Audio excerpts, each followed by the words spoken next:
నమస్తే, welcome to today's Telangana. నేను సహస్ర. Osmania university Telangana అస్తిత్వానికి ప్రతీక అని ముఖ్యమంత్రి రేవంత్ రెడ్డి అన్నారు. వర్సిటీకి పూర్వ వైభవం తెచ్చేందుకు కృషి చేస్తామని ఆయన చెప్పారు. త్వరలోనే ప్రొఫెసర్ కోదండరాంను చట్టసభలకు పంపుతామని, విద్యార్థుల సమస్యలు పరిష్కరించడానికి ఆర్ట్స్ కాలేజ్ ముందు బహిరంగ సభ పెడతానని ఆయన వెల్లడించారు. తెలంగాణకు ఉస్మానియా యూనివర్సిటీ కేవలం ఒక విద్యా సంస్థ మాత్రమే కాదని, అది తెలంగాణ అస్తిత్వానికి ప్రత్యామ్నాయ పదమని ముఖ్యమంత్రి రేవంత్ రెడ్డి అభివర్ణించారు. దేశ రాజకీయాలను శాసించిన ఎందరో ప్రముఖులు ఈ వర్సిటీలో చదువుకున్న వారేనని ఆయన గుర్తు చేసుకున్నారు. మాజీ ప్రధాని పివి నరసింహారావు, కేంద్ర మాజీ మంత్రి జైపాల్ రెడ్డి, మాజీ ముఖ్యమంత్రి మర్రి చెన్నారెడ్డి వంటి గొప్ప నాయకులు ఈ విద్యా సంస్థ నుంచే వచ్చారని వివరించారు. ఇవాళ వర్సిటీని సందర్శించి పలు అభివృద్ధి కార్యక్రమాలకు శ్రీకారం చుట్టిన సీఎం రేవంత్ రెడ్డి అనంతరం అక్కడ విద్యార్థులను ఉద్దేశించి మాట్లాడారు. కొందరు వ్యక్తులు ఉస్మానియా విశ్వవిద్యాలయాన్ని నాశనం చేయాలని చూశారని, కానీ తాము దానికి పూర్వ వైభవం తీసుకురావాలని నిర్ణయించుకున్నామని ముఖ్యమంత్రి స్పష్టం చేశారు.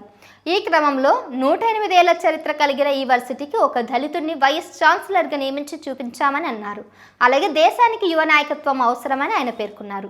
తెలంగాణ ఉద్యమానికి ఉస్మానియా యూనివర్సిటీ పురిటి గడ్డని నిలిచిందని రేవంత్ రెడ్డి గుర్తు చేశారు. యూనివర్సిటీలు కేవలం సమస్యలపై చర్చలకే కాకుండా సైద్ధాంతిక అంశాలకు కూడా వేదికలుగా మారాలని ఆకాంక్షించారు. సామాజిక సాంకేతిక అంశాలపై విస్తృత చర్చలు జరపాలని అవసరం ఉందని ఆయన అభిప్రాయపడ్డారు.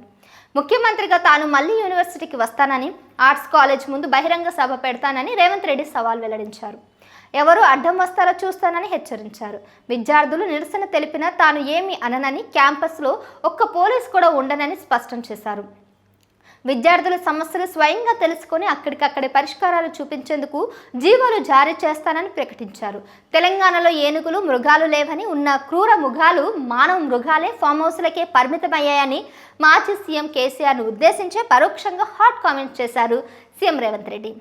ప్రొఫెసర్ కోదండరాంకు పదవి ఇస్తే తప్పేంటని ప్రశ్నించిన రేవంత్ రెడ్డి, మీ ఇంట్లో అందరికీ పదవులు ఉండాలా అంటూ గత ముఖ్యమంత్రి కుటుంబాన్ని ఉద్దేశించి ఘాటు వ్యాఖ్యలు చేశారు. మరో 15 రోజుల్లో ప్రొఫెసర్ కోదండరాంను చట్టసభలకు పంపుతామని కరాఖండిగా ప్రకటించారు.